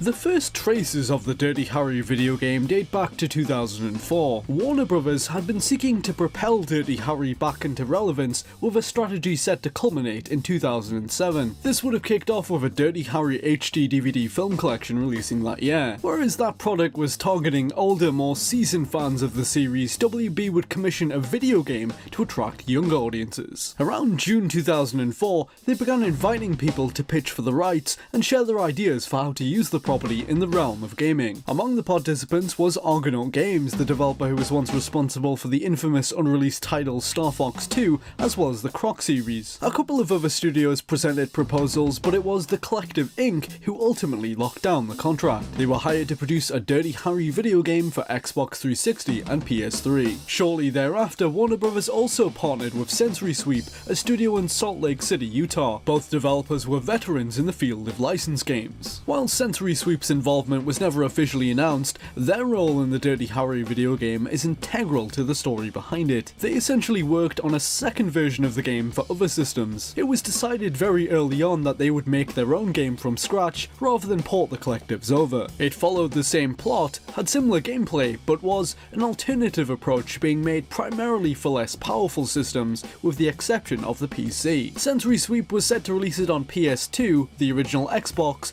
PC, Nintendo DS and Wii. There were plans for a PSP release too, although it only ever existed in the form of early design documents. Combined with the version by the Collective, that makes a total of 9 different platforms that it was initially meant to launch on within the same year. It was a big multi-million-dollar venture, signing on celebrity voice actors and other contributors. 70s movie star Max Julien had been brought on to write dialogue for it, and Clint Eastwood was involved from the start. He was set to reprise the titular role of Dirty Harry Callahan and served as a consultant for narrative elements. In 2005, when Warner Bros. Interactive announced Dirty Harry, they propped him up as the face of its marketing. Despite this, Eastwood never once actually paid a visit to the Collective or any of the other game studios involved. All of his feedback was brought to the table by representatives of his employed by his company Malpaso Productions. Former workers of the Collective said that Malpaso was overseeing much of the production there, checking in fairly regularly. When asked if Eastwood had ever provided any any specific suggestions for the story,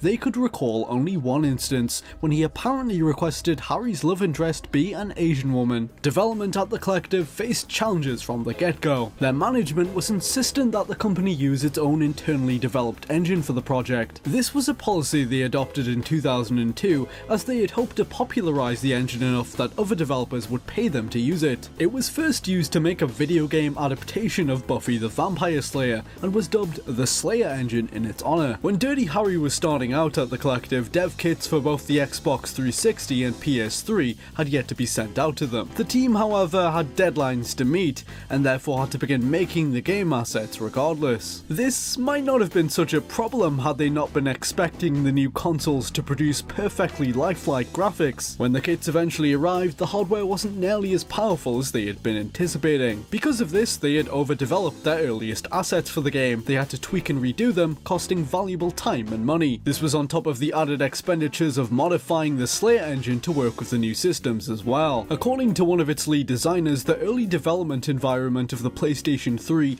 baffled the Collective. As a result, the PS3 version of Dirty Harry was hardly ever started. The Xbox 360 quickly became the lead development platform, and the PS3 game ended up on the back burner. After some setbacks, by 2006 their work was starting to materialize into something resembling a playable experience. The Collective's game was a fairly linear shooter with duck and cover elements and occasional quick-time events, as well as hand-to-hand combat for a less lethal approach when the story demanded it. Harry could also weaponize objects in his environment sometimes, such as in one sequence a brawl in a bar in which he was able to fight using a pool cue. After and before levels, players could enter a police gun range and equip different weapons, offering a break from Harry's trademark 44 Magnum. On the other hand, Sensory Sweep's version, at least initially, was attempting to feature a bigger variety of gameplay types. There were no fist fights or target practice like in the Collective's title, but there were driving sections. In between the standard shooting gameplay, Harry would engage in fixed on-rails car chase segments, a series of over-the-top action set pieces as he makes his way from one mission locale to the next. He could dodge them off the road by slamming into them, or by firing his weapon out of the window. Jason Ablett was the project's original lead designer at Sensory Sweep, and helped to envision a somewhat different take on Dirty Harry from what the Collective had in mind. Jason and his team thought it unwise to try to replicate the more photorealistic graphical style of the HD counterpart on less powerful systems. Instead, they explored a number of more stylized, abstract looks before settling on cel shading. This was partly because Ablett was a huge fan of the Suda51 game Killer 7. It was pitched as looking like something torn from the pages of a graphic novel, which was accepted, albeit with some reluctance. In the original design documents drafted by Jason Ablett, a third style of gameplay is mentioned named Investigation Mode. What exactly this was intended to be remains a mystery, as it was never implemented, and not long into the project Jason left to work elsewhere. His successors were never informed of what it was meant to be, leading to it being cut to save resources. Mr. Ablett was not available for comment, as he unfortunately passed away in the years that followed. His former colleagues described him as an enthusiastic presence who had high hopes for the project. A few months into 2006, E3 was fast approaching, but the Collective's game was still far from being ready for a public demonstration. As a solution, Warner Bros. Hired Acme Filmworks to put together a CGI trailer using some of the Collective's assets. The trailer portrayed a number of sequences reminiscent of scenes from the original movie, but kept plot details minimal since the script had yet to be finalized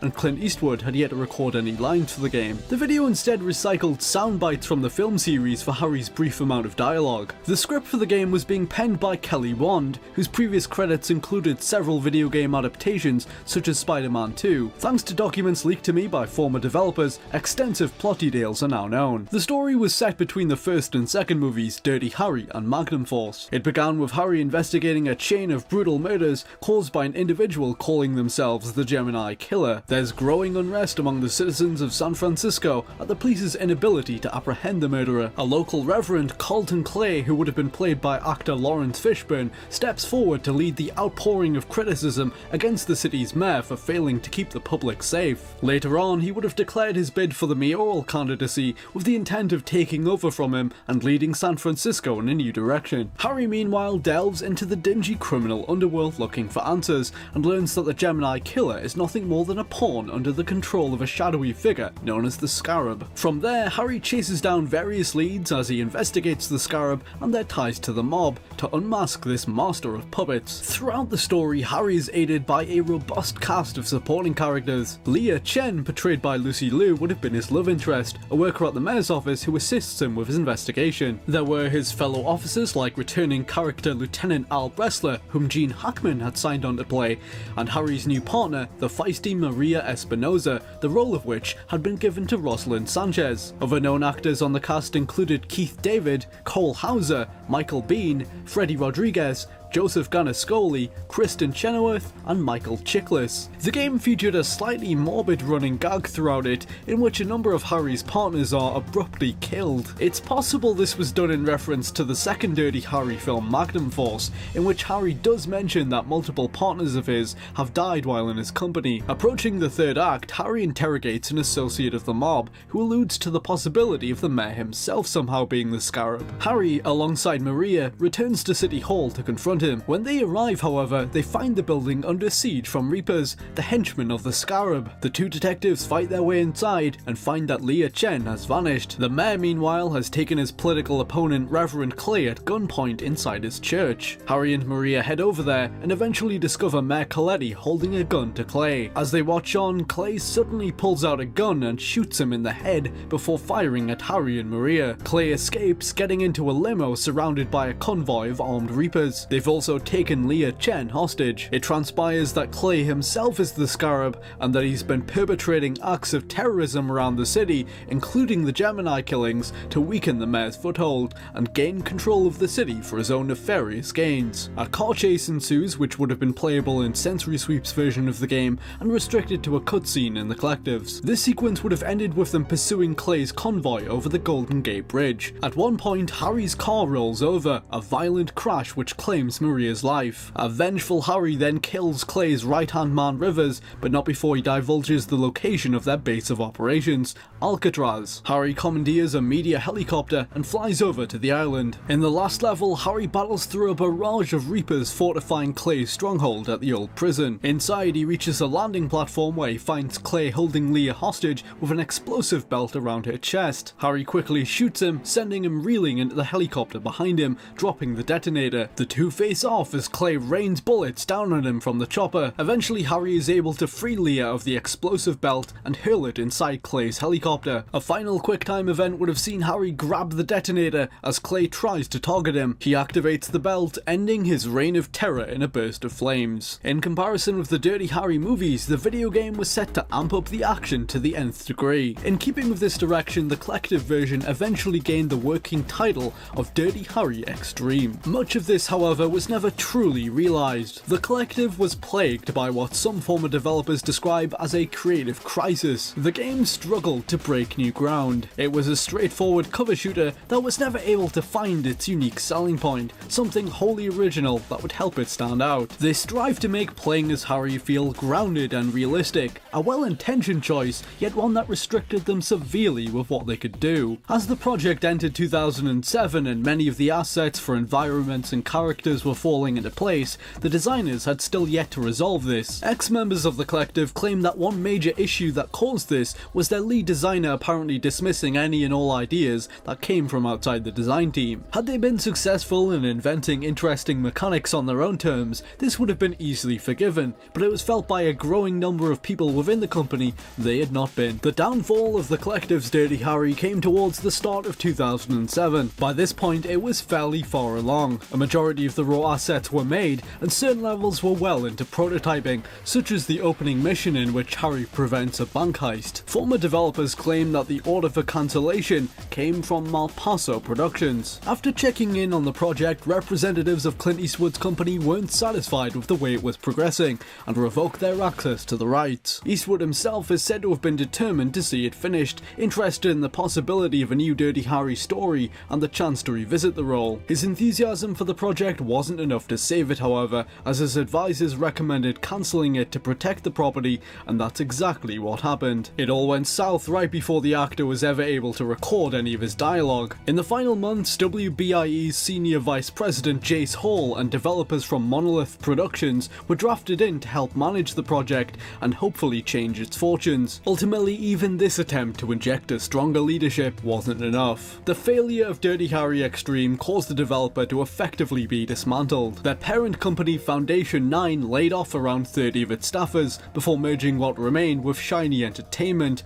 forming Double Helix Games. At Sensory Sweep, meanwhile, their version of the game continued development, but not for much longer. Their Dirty Harry was scheduled to be released around July 2007, less than 6 months away at this point, and it was evident that this was a deadline they would not be able to meet. This was mostly down to the fact that, from the outset, the company was not ideally equipped to develop for home consoles. Previously, they had only worked with handhelds, and this meant they had to spend a lot of time building tool sets to allow them to proceed with home console development. A designer from the project revealed that no more than 10 to 15% of the game was in even a rough playable state, and that it wasn't meeting the quality standards they had set themselves. Former developers are quick to admit that the driving sections, despite being the standout feature of their version, were crudely put together. One source who was a senior staff member on the title believes that had it been released, they likely would have been dropped altogether. In early 2007, a meeting was chaired between Warner Brothers and key members of Sensory Sweep. The two reached an understanding and reluctantly agreed that the developer wasn't quite capable of taking on a project of this scale. With that, WB's management shut it down. The decision was partly due to the fallout from the Collective's game, a domino effect of sorts. Without their big HD version, the publisher was much less inclined to continue it in any capacity,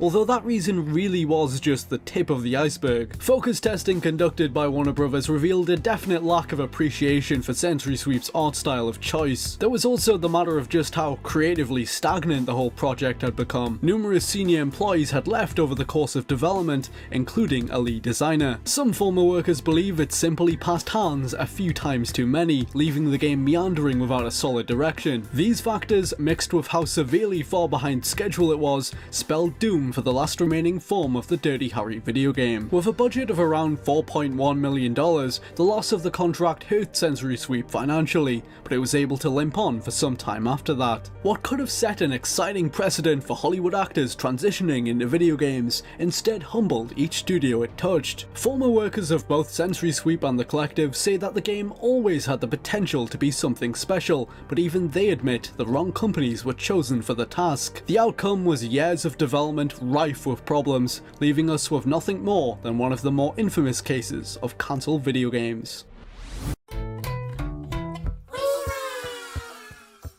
Zoink Games was a game studio based in Sweden known for such titles as Lost in Random, Flipping Death and Fae. It was in November 2009 that the company briefly captured the imagination of Nintendo Wii owners with an ambitious proof of concept for a title aimed primarily at children. The video showed a game controlled by inserting a Wii remote into a specially designed plush toy and moving it about in various ways. Their demo caught the attention of the games media and subsequently fans of the Wii who expressed an interest in this novel concept. As the years went by, however, the game known as Wiiwaa never materialized, and the truth surrounding its fate remained unclear. To shed some light on the topic, I spoke to Zoink president Klaus Lingeled, who disclosed Wiiwaa's behind-the-scenes story and how its planned release was derailed by factors beyond their control.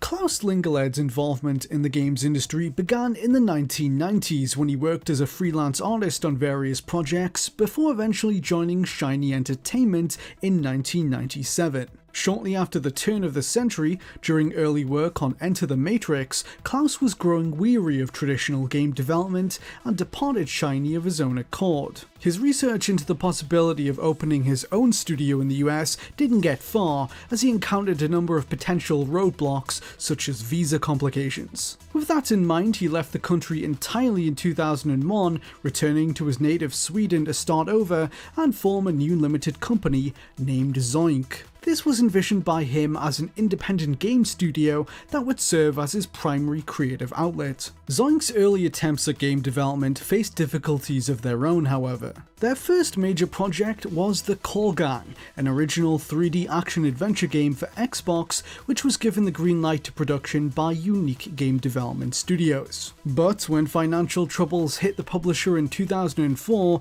UDC declared bankruptcy, hurling Zoink's debut title into uncertainty. Burned by the instability and unpredictability of game creation, Klaus decided to pivot Zoink into the animation industry. There, he and the rest of the company would find success picking up work for brands such as Burger King and Coca-Cola.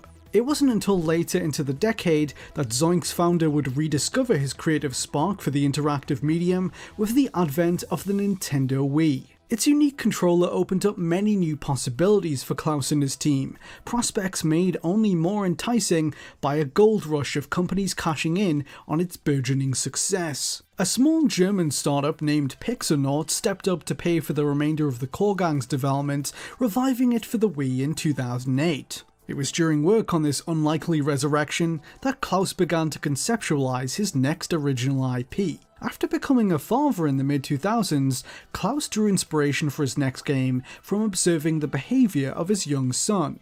I remember he was very young, he was like 4 or 5 or something like that, and I remember he was always playing, we would play the games together, and then he would go off, and then he would continue playing the games, but with his toys in his room, and it was just funny to see how he just continued the video game, but with puppets instead, or with his dolls and his teddy bears and stuff like that, So I was looking at him, how he was playing and how he's just animating the character around, jumping around with him. And I think we were playing Wii games at that point too, and I just thought it was funny how how you could actually puppeteer, like the way you bounce around with your character with your hand, like pretending it is jumping around, And then I was realizing, wow, that's kind of cool. I mean, that's how you would actually animate the character in the game with the Wii controller. And then it was also like clicked, oh, cool. I could actually what if I put the Wiimote inside one of his plush toys, And so was born the idea behind what would come to be known as Wiiwaa, which Klaus started to pursue in early 2008. He approached Nordic Game Ventures, an investment group that provides financing to independent game projects from Nordic countries. His pitch to them by all accounts made an impression, and Zoink was quickly granted funding of around €30,000 in spring 2008. While this was not enough to pay for the development of a full game, it allowed the project to get off the ground. The team began fleshing out the concept, commissioning prototype plush toys, and starting work on a game demo. A key source of inspiration for them in the process of realizing its world and characters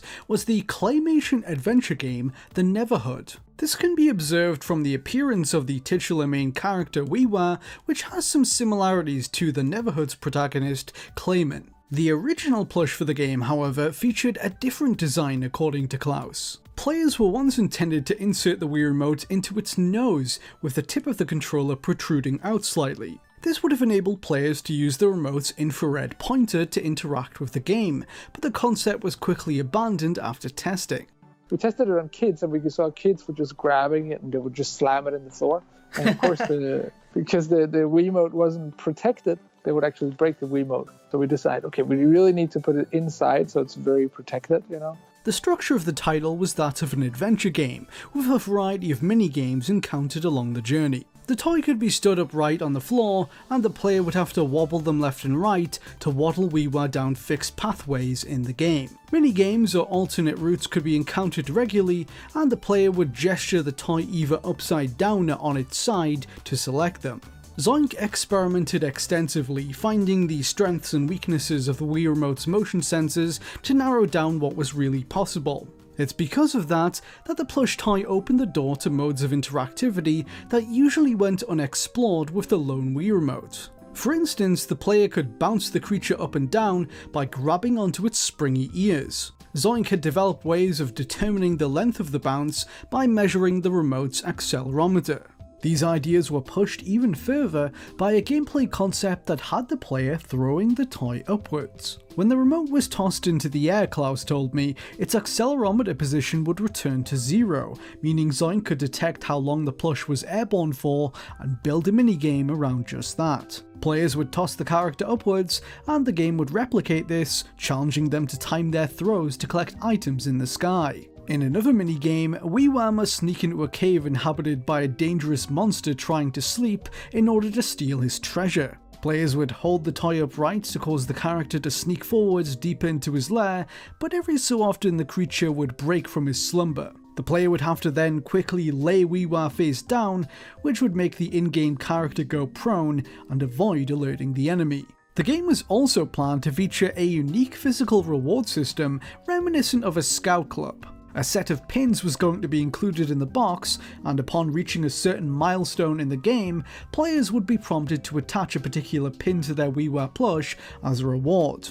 This was a way for players to show their progress without having to open the game up, and offered a degree of self-expression as to where they were placed on the toy. During our talks, Klaus shared that he had originally hoped Wiiwaa would be able to reach people of all ages, with an appeal he likened to that of Animal Crossing's. However, it ultimately ended up targeting younger audiences when Zoink realised how basic the motion controls in the Wii Remote were, which limited how complex their gameplay could be. Implementation of Nintendo's Motion Plus add-on for the remote was fleetingly considered, but was abandoned out of concerns this would limit their potential market. While Wiiwaa didn't end up as adult-oriented as once intended, Klaus did invent another Wii game concept to fill that void. Balls of Flurry was his attempt to create a party game for grown-ups using similar ideas to Wiiwaa. Players would have inserted the Wii Remote into a ball and tossed it through the air to one another as they participated in various mini-games. In one, for example, the ball was a time bomb waiting to explode, and players would have to pass it between them to avoid it. Ticking could be heard via the Wii Remote speaker before an eventual explosion sound. Zoink's hopes for the game were deflated, however, after the pitch was shown to Nintendo, who told them it was simply too dangerous to be made. Between early 2008 and February 2009, the Wiiwaa project made significant progress, according to Anders Svensson, its lead programmer. It was then that the team was finally able to secure a publishing deal. American publisher Majesco, known for releasing such titles as Psychonauts and Blood Rain, signed with Zoink to bring Wiiwaa to markets around the world. Majesco was seen as a good fit for the game due to their connections with major US retailers like Walmart. Since the game hinged upon a physical component, the soft toy, being able to negotiate with retail chains for store space was viewed as an essential asset. In the 5 months that followed the start of their partnership with Majesco, the game quietly continued to make strides behind the scenes, but Zoink was about to have their plans upended by an unexpected rival. At the time, one of the games Majesco was best known for publishing was Cooking Mama. The franchise had expanded rapidly over the years, well beyond its humble beginnings as a DS game, to have multiple sequels and spin-offs. It just so happened that Mama's next outing, for the Wii, was set to have her entering the daycare business, and this entailed a physical stuffed toy of a baby players would control by inserting the Wii Remote into. For Wiiwaa, it was an unfortunate coincidence. 2 games planned to be released around the same time, with very similar core concepts by the same publisher. Majesco was faced with a choice between Zoink's original IP or a spin-off to an already successful series. With manufacturing costs taken into account, the publisher was unwilling to keep both going, and chose to release Babysitting Mama instead. Wiiwaa's support was abruptly cut off in August 2009, leaving Zoink scrambling to find a new publishing partner. The company decided to widen their search by going public. They got to work assembling a trailer for the game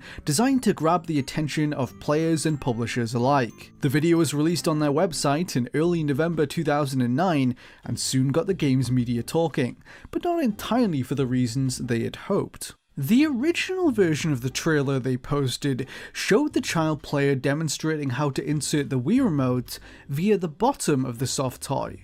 This immediately garnered some derisive remarks from the press, who mocked the clip with sexually suggestive jokes. Kotaku is among the first to partake in this, with their headline, "Wiiwaa lets Wii owners penetrate, play with puppets." Within hours of the trailer dropping, it was swiftly pulled and replaced with an alternate take, showing the remote instead being pushed inside the toy's mouth. The response thereafter was largely one of intrigue and enthusiasm, and the joke soon subsided, for the most part.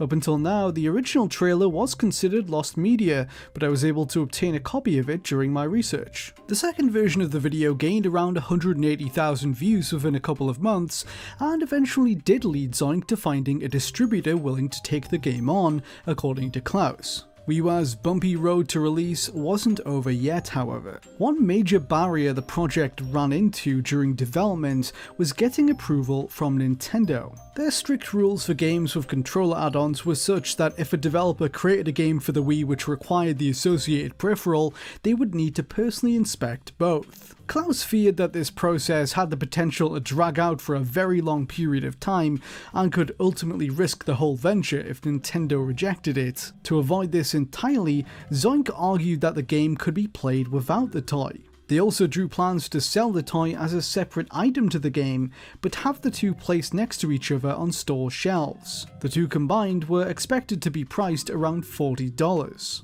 That wasn't the only tinkering done to avoid Nintendo's wrath. The name of the game was changed mid-development to Wiiwaa with 2 E's when Zoink realized that Nintendo likely wouldn't have permitted them to use the Wii name in their title. For a time, things were looking promising. Production plans for the plush toys were being drawn up, retailers were being courted, and that's not all. We were actually in the process of submitting the final build to Nintendo.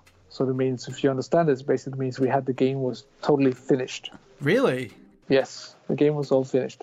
But we were sending it into Nintendo, and we were getting it approved by Nintendo, which it can sometimes take a long time because they need to look at it and they need to find all the bugs and all that sort of stuff. So we had built the whole game. A potential 2010 launch for the game briefly seemed on the cards, but yet more disappointment lay ahead for the developers. The prospective deal with their chosen distributor fell through in early 2010, according to lead programmer Anders Svensson. Their reasoning for exiting negotiations with Zoink was hard for Klaus to argue with. The Wii game market had seen a sizable downturn from its dizzying heights towards the start of the console's life. A pattern was emerging. First-party games were selling, third-party games largely performed much worse. Enough third-party software was struggling to find an audience on Nintendo's system for publishers to take notice and become increasingly hesitant about developing for it. I think a lot of people who bought the original Wii really just bought it for Wii Sports, and they were really like, "Oh, that's all there is. It's almost like buying the tennis game, and that's it." And then they bought a lot of consoles, but there wasn't a lot of people buying actual titles. With publisher confidence in the Wii plummeting, Wiiwaa was unable to land back on its feet. A version of the game for Xbox 360 using Kinect was discussed with Microsoft, but the market wasn't deemed big enough for it to be considered viable. Many other publishers were contacted in the search for funding, including Ubisoft. Klaus revealed that they had shown an interest in the concept, but wanted to turn it into a game using Rabbids instead, a concession he was unwilling to make since he wanted it to be a new IP. Did you ever consider going straight to Nintendo themselves and, trying to pitch it to them? Oh yeah, we tried. It was impossible to even get the right person, and you have to think about it as like Nintendo is controlled by Japan, if you want to talk to somebody in Europe, I'm in Sweden, so if you have to talk to anybody in Europe, you have to talk to the guys down in Germany. I think it's easier now, but at that time it was really they were very scared about releasing any kind of content like that too, because they had problems with people throwing the Wiimotes inside the TV screen, and it was quite new for them too. Getting it through Nintendo would have taken them so long that it would be almost impossible, and maybe not get it through at all. I think it's very hard to do anything with Nintendo. It's easy to release an indie or a game today, but if you want to do anything outside the system, like these ideas, I think it's very hard, even today. We have thought about should we bring back Wiiwaa and maybe do it for the Switch, because the controls are small, so we could even have a small plush toy, which would be kind of cute. It could even be like maybe it's like a little squishy kind of doll instead of being actually a plush toy, something like that. But at the moment, we're just like anything that has to distribute real objects is super complicated, Zoink cut their losses in 2010 and moved on to other projects. That was until 2 years later when the studio began to take an interest in mobile platforms. They became registered developers for Apple's iOS, and the possibility of a Wiiwaa revival arose. While the developers wouldn't be able to realise their original plans of a plush toy-centred game, the decision was made to take advantage of the large amount of work done on the software and reuse what they could. The result was Wiiwaa Rock On, an action title for phones and tablets that recycled the art assets made for the Wii edition. Gone were the minigames of old, replaced with simple linear levels where Wiiwaa flings enemies away by shooting lightning out of a magic guitar. Players would now amass coins as they played, which could be spent in an item store to customize their character. Zoink joined forces with publisher UI Entertainment to bring the game over the finish line, and it finally saw the light of day in December 2012. Two versions of the app were released. One was a free game with ads, the other a premium ad-free experience for 99 cents. While it didn't make as many waves online as the original version did, Wiiwaa Rock On went on to be fairly successful according to Klaus. It was by all accounts well liked. Reviewers praised its gameplay, colourful visuals, and musical score by synth musician Cuckoo.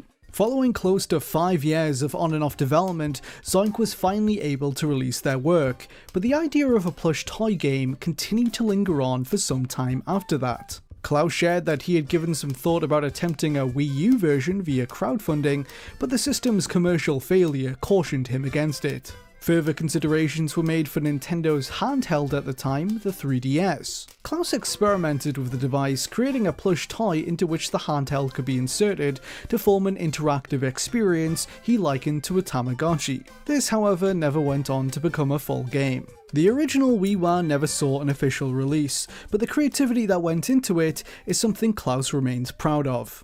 It was a very inventive project, and I'm still very proud of it. I thought it was a very smart. And sometimes when we talk to other publishers or developers or talking to somebody about another thing, it's kind of cool to show them that, Mm-hmm. It also, it's part of the history of Zoink, Yeah. Even though it didn't get out, it's still a really inventive and very fun project, and it kind of shows how we are sometimes willing to do something very different, Wiiwaa Rock On was automatically delisted from app stores a few years after launch, as Zoink declined to update it for new devices. The company went on to have numerous successful titles in the following years, including Stick It to the Man, Faye, and Lost in Random. They eventually merged with SteamWorld creators Image and Form in 2017 to become Thunderful Games.